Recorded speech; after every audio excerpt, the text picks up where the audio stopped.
Your Excellency, Chief Dr. Olusegun Obasanjo, former President of the Federal Republic of Nigeria, and my dearest Baba. His Royal Majesty, Oba Michael Adedotun Aremu Gbadebo, the Alake and paramount ruler of Egbaland, and Chairman, Board of Trustees of the Old Boys Association of the Baptist Boys High School, Abeokuta. Your Excellencies, Professor Kayode Oyeshiku, National President of the Old Boys Association. The Principal, staff, and students of the Baptist Boys High School, Abeokuta. Distinguished ladies and gentlemen, thank you so much for your invitation to speak to you as you celebrate the centennial of the Baptist Boys High School, Abeokuta. Now, as I was preparing this lecture, someone sent me a viral video of former President Olusegun Obasanjo, the most famous student of the school, wearing shorts and marshalling the old students as they embarked on a walk right through the town of Abeokuta. I was so surprised how disciplined all of you were during that march. Of course, you had no choice. You had a prefect who was a general and former president whipping all of you into line. Generals never change, and Baba never changes. He ages like great wine. 100 years ago, on the 23rd of January 1923, Reverend Samuel Pinnock officially opened the Baptist Boys High School, Abeokuta. Answering God's call to spread the good news, his vision has enabled generations of boys to develop their God-given talents and improve their own lives and those of others. The boys have become men, and the men have become great leaders. The school has excelled over the years. Recently, the Baptist Boys High School, Abeokuta, was ranked among the 3 best performing secondary schools in Nigeria in terms of mathematics, computing, and innovative technology. Well done. The school has been developing and producing great leaders, and many of them are right here in this hall today. You all are the distinguished ambassadors of this eminent institution. We are proud of your individual and collective contributions and services to Nigeria and to humanity. Your Excellencies, ladies and gentlemen, education is a fundamental human right. It is an indispensable tool for sustainable development. Education is the door that opens the highway to opportunities, economic opportunities, leadership opportunities, business opportunities, political and governance opportunities, and opportunities to get out of poverty into prosperity. The investment that any nation makes in education reflects its hopes and aspirations for accelerated development. These aspirations are captured in the United Nations Sustainable Development Goal number 4 for inclusive, equitable, and quality education for all. To achieve this critical goal, global spending on education must rise from $1.2 trillion to $3 trillion per year by 2030. We must put our money where our mouth is. We cannot underfund education. A nation can only go as far as the quality of its human capital. So, if you underfund quality education, get ready for underdevelopment. As a nation, we can and we must do better to prepare today's generation for the jobs of the present and the future. A nation's aspirations, economically and developmentally, are dependent on significant investments in education, especially in physical and technological infrastructure, efficient education systems, quality and well-trained staff, and curricula that prepare students for the real demands of the labor market. Distinguished ladies and gentlemen, the future waits for no one. As a nation, the demands of a dynamic, fast-changing, and integrated labor market globally require that we must significantly invest in building first-rate and competitive human capital. We must also improve educational systems to be more resilient and able to adapt to rapidly changing environments. Take an example. The recent COVID-19 pandemic laid bare the significant vulnerabilities of educational systems to external shocks. With schools closed for significant periods of time, millions of young boys and girls were without access to education due to lack of digital learning facilities. It is estimated that over 69 million kids in Africa were out of school due to the pandemic. The situation was worse for schools in low-income countries and communities, and for rural and low-income households who could not afford access to computers for their kids for digital education delivery.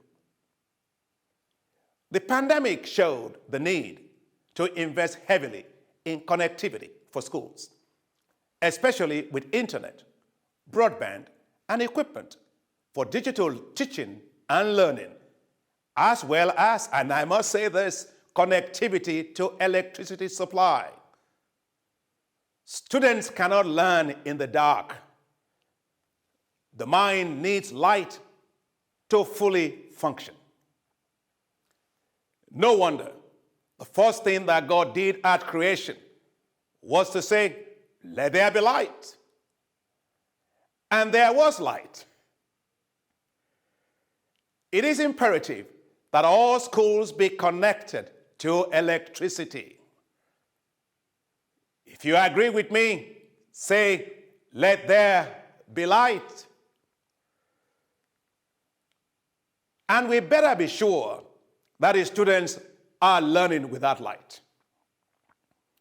Now, while enrollment rates have been increasing in primary and secondary schools, what matters is the level of proficiency offered by the educational system.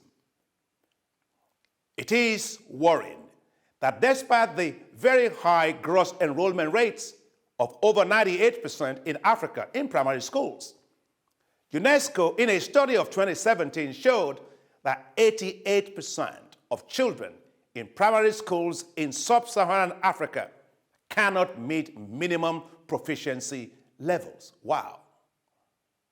And in addition, 88% of adolescents in lower primary schools do not meet minimum proficiency levels. Now, this is especially the case for mathematics, a core subject needed for learning in an increasingly digital world. Greater investments are needed in higher education to produce the skills and competences needed to drive technological, innovation, and business development. With a rapidly growing population, we must do more to ensure that our children receive access to the education they deserve. According to UNESCO, less than 10% of African youth have access to higher education, compared to 35% globally in 2018. We must ensure that the private and social returns on education are significantly improved. The greatest discouragement for education is lack of jobs. The unemployment rates for graduates in Africa are extremely high, and they reduce the returns on education. Furthermore, they lead to frustration among the youth and spur social discontent, which could worsen social and political fragility of countries. Last month, the Board of Directors of the African Development Bank approved our action plan for developing skills, productivity, and employability for the youth of Africa.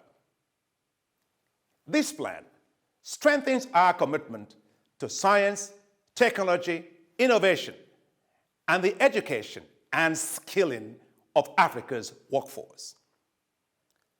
We are equipping at least 50 million young people with the skills they need to thrive, particularly in science, technology, engineering, and mathematics.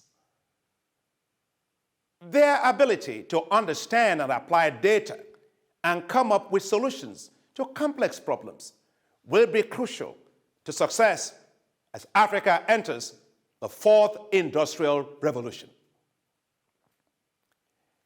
The fourth industrial revolution is a wake-up call for Africa and presents enormous opportunities with the emergence of applications that used to exist only in the imagination of science fiction writers.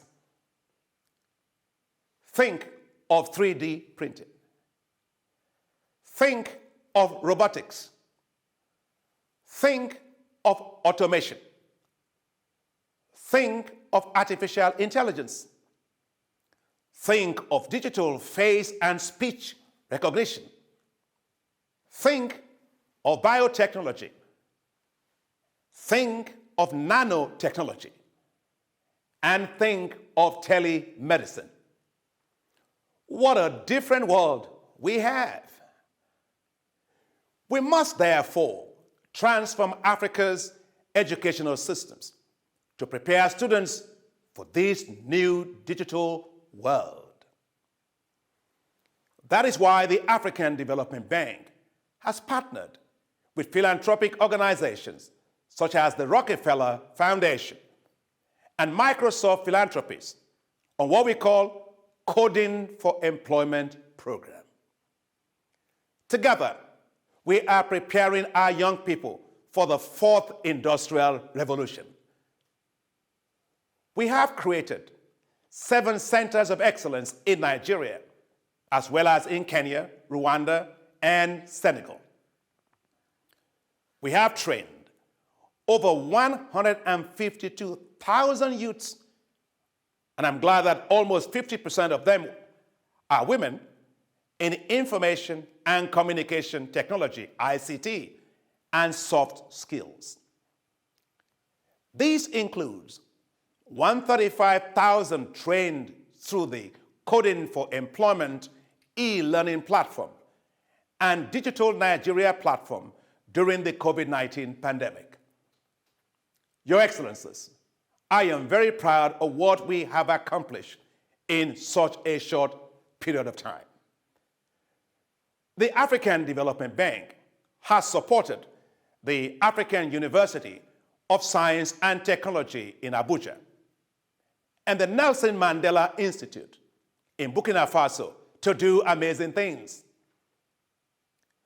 During the COVID-19 pandemic, they rapidly produced personal protective equipment needed by frontline health workers. They went further. They produced hand sanitizers, face masks, and shields using 3D printing technology and recycled plastic. What an achievement! The African Development Bank also supported the establishment of an incubation center in Abuja to help graduates gain access to technology and build their skills. We have invested in the Pan-African University Institute of Life and Earth Sciences, located in the University of Ibadan. I know some of you went to University of Ibadan, but I went to the University of Ife, and I think Ife is the best university. Anyway, with the bank's financial support, these institutions have offered 454 master's degrees and 83 PhD degrees since 2014. The African Development Bank also approved $170 million in December of 2021 to support Nigeria's program to expand digital and creative industries with the goal of unleashing the entrepreneurial spirit of our youths. Your Excellencies, distinguished ladies and gentlemen, Nigeria's youths are leading today in the fintech industry. Two Nigerian companies, PayPal and InterSwitch, are both valued at $1 billion. A third company, Flutterwave, more than tripled its valuation to over $3 billion. Now, despite such inspirational successes, many young entrepreneurs face significant challenges in accessing financing to develop and grow their business ventures. To tackle this endemic problem head-on, the African Development Bank is working to establish what we call Youth Entrepreneurship Investment Banks. They will be new financial institutions run by young and first-rate financial experts to deliver financial products that will grow the businesses of young people all across Africa, including right there in Nigeria. Our goal is to simply provide the youths with a level playing field and to drive youth wealth creation. And I certainly hope that many of the young students listening to me today will achieve that youth-based wealth creation. For at the end of the day, the purpose of quality education is to create such prosperity.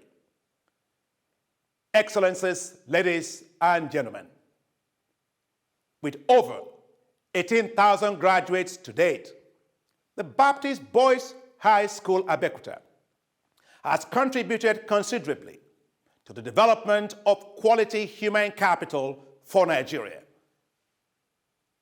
This extraordinary institution has gained respect and admiration as a center of excellence and a citadel for functional, modern, and quality education.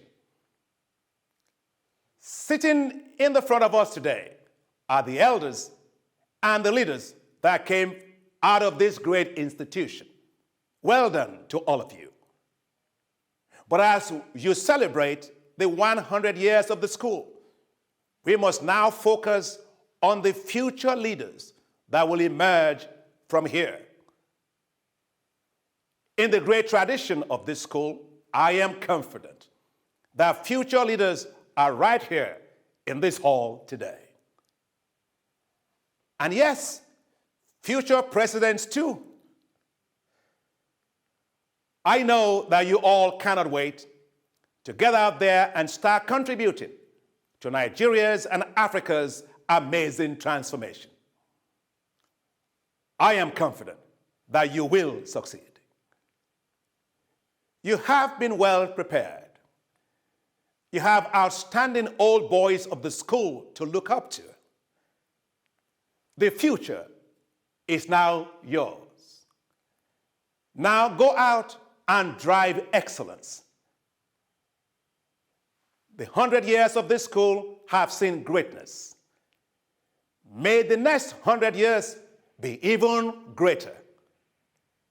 Congratulations. Thank you very much.